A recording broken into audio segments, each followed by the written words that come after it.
Indiana Newsdesk is made possible in part by Smithville, fiber internet, security solutions, and voice in southern Indiana. More information at smithville.com. Mallard Grodner Attorneys, providing legal services to clients and the community. Understanding, expertise, results. Bloomington and Indianapolis. lawmg.com. IU Center for Rural Engagement, extending IU Bloomington resources to improve Hoosier lives in partnership with communities and organizations. rural.indiana.edu. And by WTIU members. Thank you. Coming up on Indiana Newsdesk, a new rule is in effect that bans tents and enclosed structures from Bloomington city parks during the daytime. They just want the homeless gone, out of sight, out of sight, out of mind. Okay, where are they going to go? It's going to be the same problem wherever they go. The city says the new measures due to safety and health concerns in public areas. The road to recovery in Sullivan, 5 months after a tornado tore through the town, is proving to be a long and expensive one. You do get a rush of volunteers after a disaster. It's fresh on people's mind. They see it in the paper every day. That tends to fade. Officials estimate they'll need $6 to $7 million for recovery efforts. And a Bloomington couple running a music academy out of their residence the past 7 years have found a home on the city's south side. We'll have these stories plus the latest news from across the state right now on Indiana Newsdesk.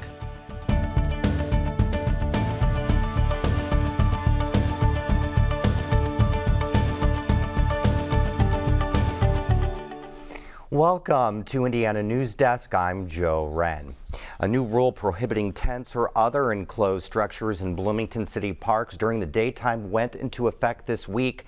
The rule, passed unanimously by the Board of Parks Commissioners, has sparked concerns from advocates and people experiencing homelessness.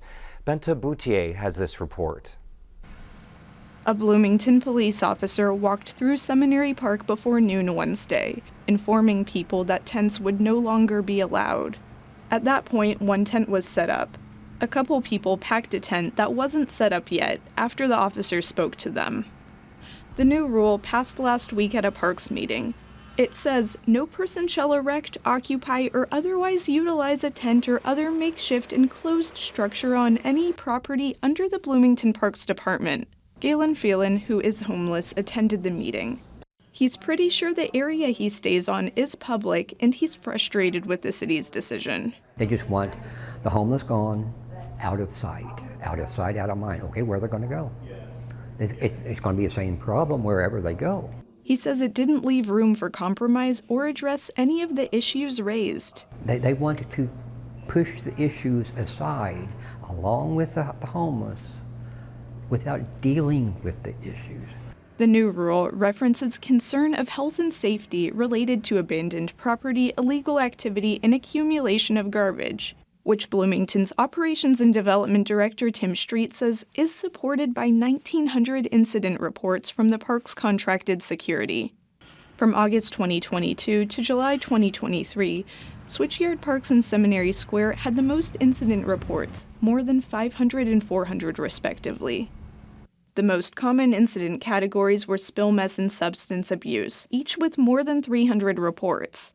He says Switchyard does have some security patrols exclusive to that area. So it makes sense that Switchyard would also sort of necessarily see maybe some more incidents than some of the other parks. The 4-member board passed the rule unanimously. And a roll call vote, please, Kim, of all those in favor. Caroline Mills. Aye. Ellen Rocky. Aye. Isabel Herrera. Aye.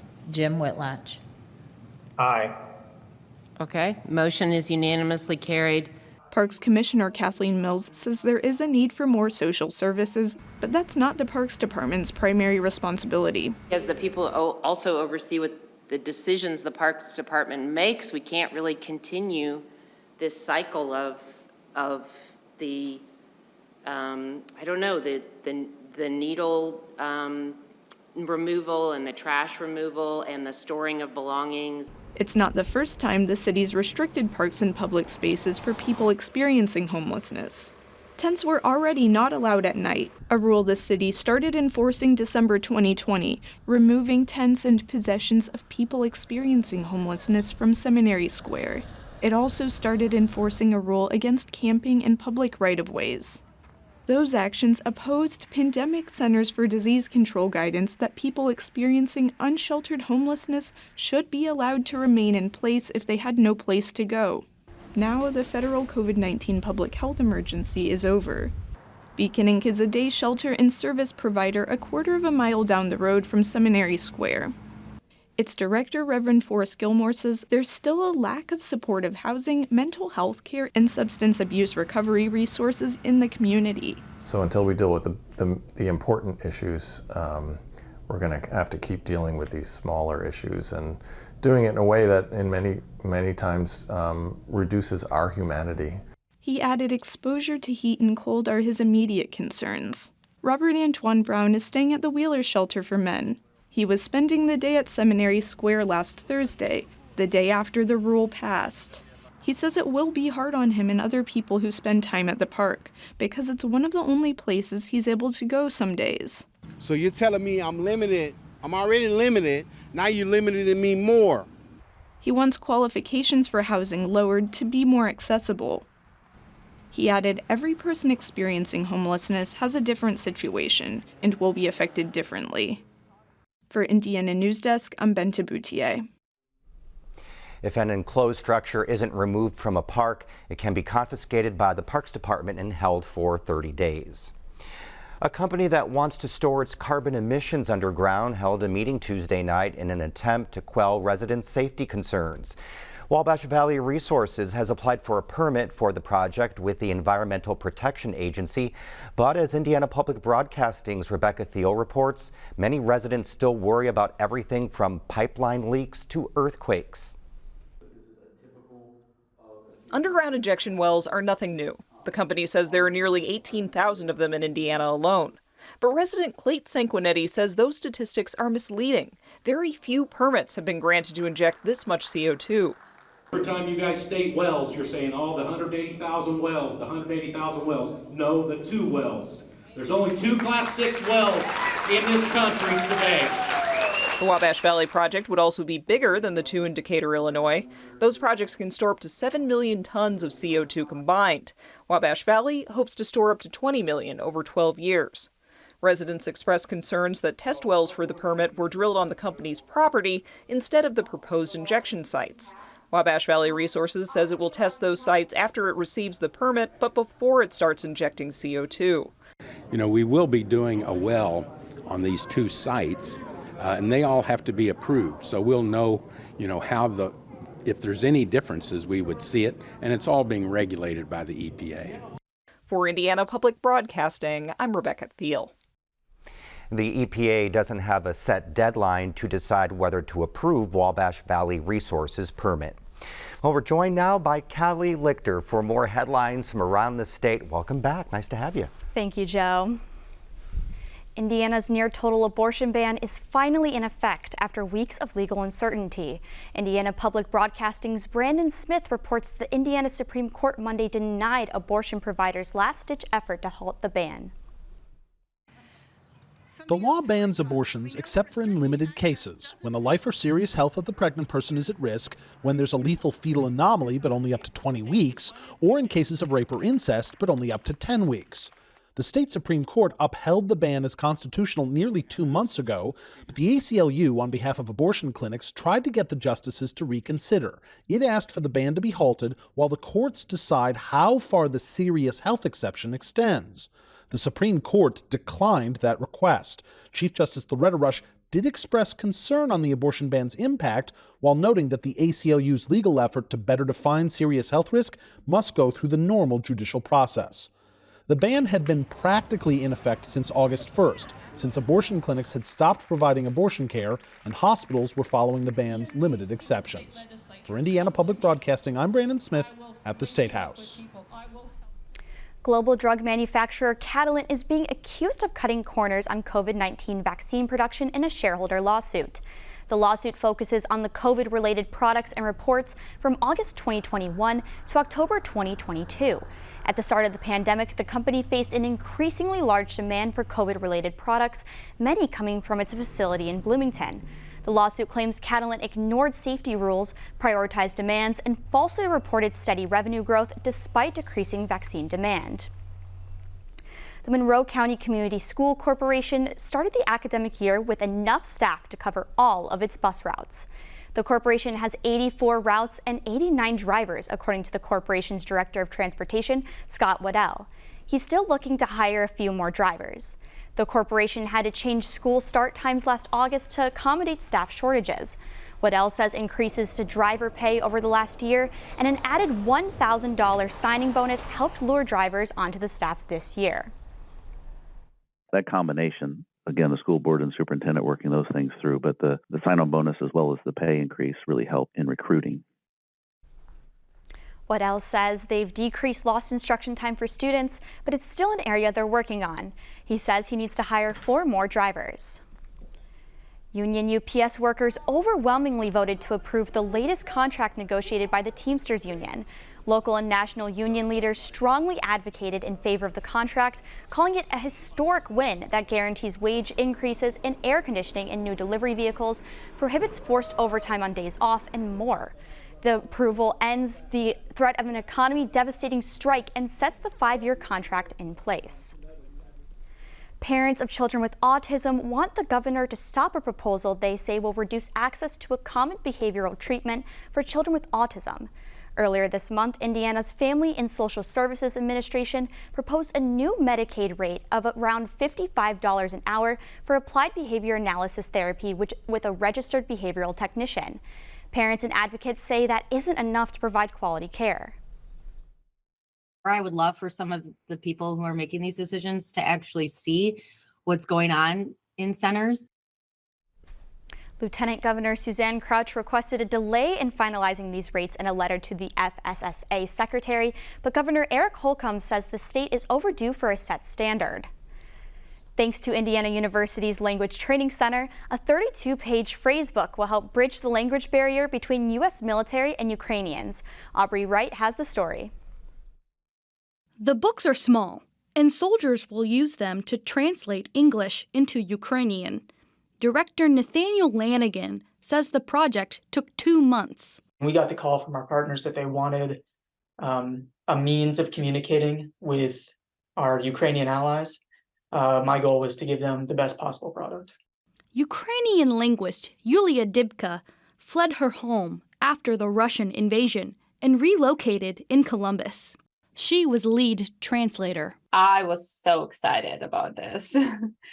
Yeah, because it just meant a lot for me, first of all, as for Ukrainian, that people care. She says a project like this is a huge contribution for Ukrainians and hopes the books build trust and cooperation. For Indiana Newsdesk, I'm Aubrey Wright. The phrase books are just part of IU's overall support of Ukraine. Last year, the university launched the IU Ukraine Non-Residential Scholars Program to host and provide a stipend for 33 Ukrainian scholars. Indiana University and Purdue University Indianapolis entered its final school year Monday. The campus and its unique partnership are coming to an end after over 50 years, but university leaders are excited to launch separate campuses. IU will take over the existing campus and retain 85% of students. IU Indianapolis will expand research and laboratory space and offer more STEM programs.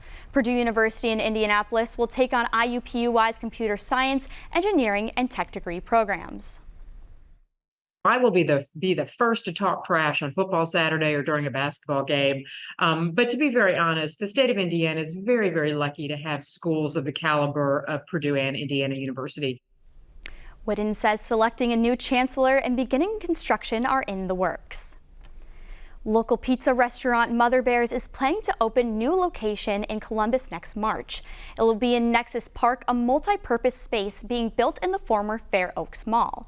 Mother Bear's owner Ray McCann says one of the selling points of the location is that the space will include an indoor field house, which will bring in customers from the sporting events. This will be the third Mother Bear location and the first outside of Bloomington. A baby orangutan born last week at the Fort Wayne Children's Zoo has died.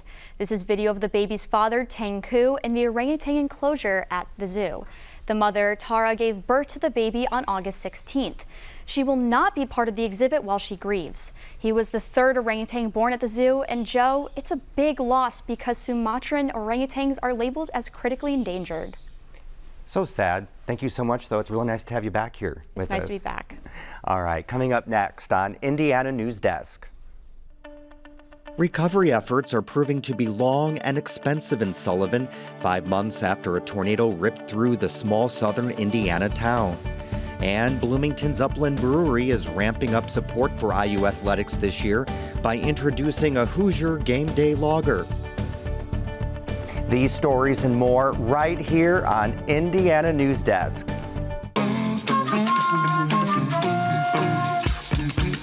Life is full of choices, and right now your favorite member benefit, Passport, is offering more choices for you to stream.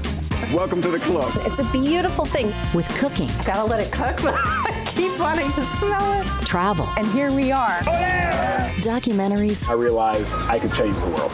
And so much more. The choice is yours with Passport on the PBS Video app.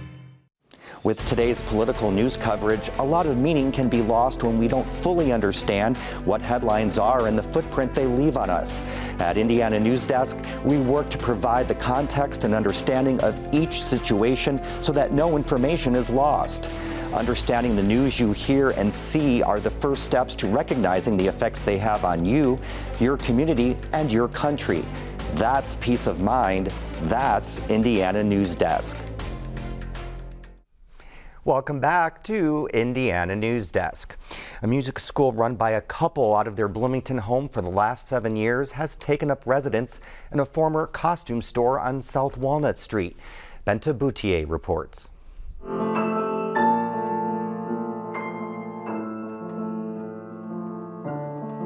Craig Michael Davis says he and his wife Emily Davis rebranded their school to the Davis Academy of Music in 2019 and started offering adult lessons. Before that, they had about 40 students that were mostly kids ages 6 to 10 years old. But with expansion to adults, their number of students doubled. Now Craig Davis says the student population is split 50-50 between adults and kids. There was kind of a void in Bloomington where there wasn't a performance space, there wasn't a place that served adult education, there wasn't a place where you could go and have group classes for adults, like our sip and sing class where adults can get a glass of wine while they learn to sing. That didn't exist anywhere before us. Along with Sip and Sing, they offer ukulele classes for adults, music classes for kids 0 to 5 years old, private lessons, and join a band ensemble classes. Davis is on the faculty at IU Jacobs School of Music, and his wife Emily is pursuing a Master of Fine Arts in Acting at IU's Theater and Drama Department. We're serving the community in a way that maybe Jacobs can't. We're focusing on some maybe of the blind spots where they're looking for, 18 to 24-year-old students from all around the world. We're being able to serve people that are maybe in retirement that would not necessarily be able to audition into Jacobs. Davis says they plan to start holding events like podcasts on Wednesdays for people to come learn an instrument, jazz performances on Fridays, and singer-songwriter events on Saturdays. And with local live music and performance venues such as Bears Place and Players Pub closing during the pandemic, Davis says he would like to see his Academy of Music help fill the gap using their stage space. So that's kind of our next leg. Once we get our lesson programs set up and completely kind of running, we're going to be launching this so that we can do really, I think, what Bloomington needs.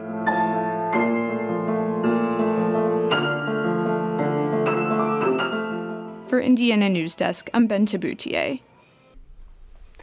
The recovery process is proving to be long and expensive, nearly 5 months after a tornado tore through Sullivan, Indiana. Politicians, aid organizations, and journalists flocked to the area in the days after the tornado, but as Sarah Whitmire reports, the attention has faded.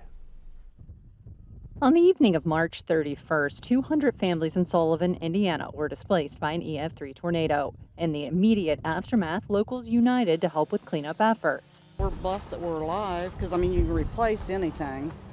You can't replace yourself, so Very thankful for that, and very thankful for all the volunteers. Donations began pouring into the community in the form of money and goods. The Civic Center was transformed into a one-stop shop for anything those displaced by the storm might need, including food and clothing. We have shopping carts, we have totes. They can take 2 items, they can take 1,500 items. As long as they get what they need and what they want, we're pushing people to take as much as they possibly can. High schoolers were even allowed to take an excused absence to assist in distributing necessities or to clean up debris. All of these volunteers and donors make up what today is known as the Sullivan County Long-Term Tornado Recovery Coalition. In the first 6 weeks after that, Indiana VOAD responded and helped our volunteers form this coalition.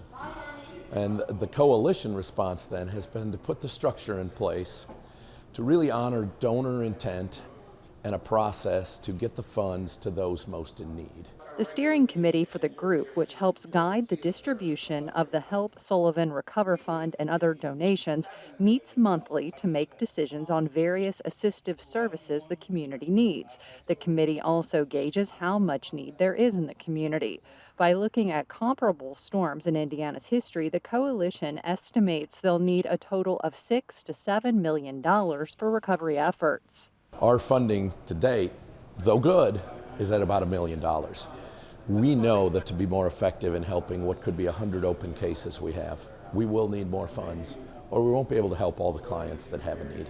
Another problem facing the coalition is volunteers. In the immediate wake of the storm, there were more people than the town could use. The mayor pleaded with people to stay home, but remember Sullivan over the next weeks and months when the damage would no longer be in the spotlight. We appreciate the support, but this is long-term recovery, right?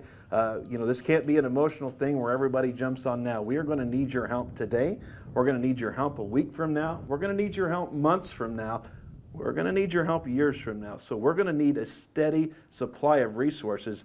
Now, nearly 5 months since the tornado, the coalition has just 4 volunteer case managers to manage 195 cases. You do get a rush of volunteers after a disaster. It's fresh on people's mind. They see it in the paper every day. That tends to fade, and that's normal human nature. That's not a knock on our community at all. But we need to kind of relight that fire. There's a lot more work to be done now that we've gotten 4 months out from the storm. At the steering committee's first public meeting, one resident asked a question looming large over everyone's minds. When will those most in need see some of those relief dollars? Payonk says the rebuilding process could begin for high-priority residents as early as October. That process requires us to do intake and really assessment of the many client cases that we have so that we can prioritize. And that's sometimes a hard word to hear, but it does mean we want the services to, as quickly as possible, get to the cases that need them the most. As the coalition works to solve problems from the March tornado, they're also building processes that will allow them to more effectively help the community with future natural disasters. We hope nothing ever happens again, but you always got to be prepared. If something would happen again, you don't have to start the process of learning all over.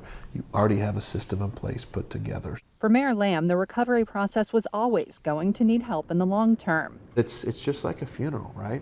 The family comes in and supports you during that first initial time of mourning, but you hear a lot of folks talk month 2, month 3, month 4, when it really starts to set in, and now you're starting to see it here. Lamb will be leaving office at the end of this term. He wouldn't say how long he expects rebuilding efforts to take, but says the city will continue to advocate for those in need indefinitely.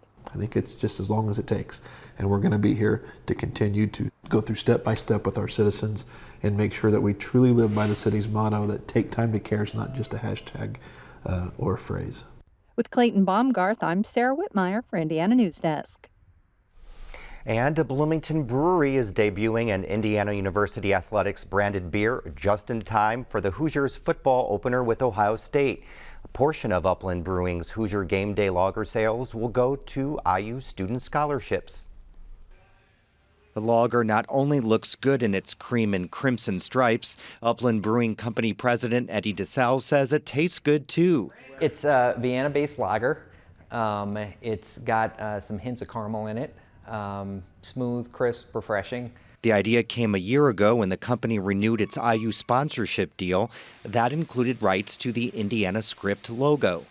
DeSalle says the company began a research project surveying more than 10,000 Hoosiers aged 21 and over to come up with the beer name, flavor, and can design. Definitely wanted Hoosier in the name. That was without a doubt. That was probably the most definitive thing we took away from the research. 2, everyone wanted the candy stripes on the can. The lager is available for purchase anywhere Upland Brewing Company beers are sold, including this season at Memorial Stadium and Simon Scott Assembly Hall. A portion of sales goes toward IU student scholarships. What's next for Upland's game day craft beer? A Purdue game day lager? No, we're pretty loyal to IU, and as president of Upland, being an IU alum, I did both my undergrad and MBA here. It'd be hard to do something like that.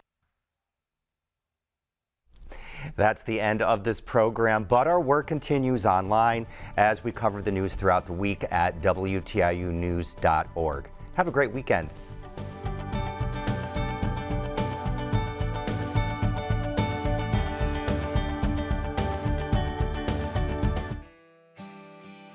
Indiana Newsdesk is made possible in part by Smithville, fiber internet, security solutions, and voice in Southern Indiana. More information at smithville.com.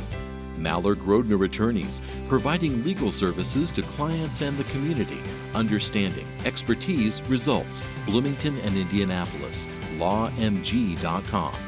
IU Center for Rural Engagement, extending IU Bloomington resources to improve Hoosier lives in partnership with communities and organizations. rural.indiana.edu. And by WTIU members. Thank you.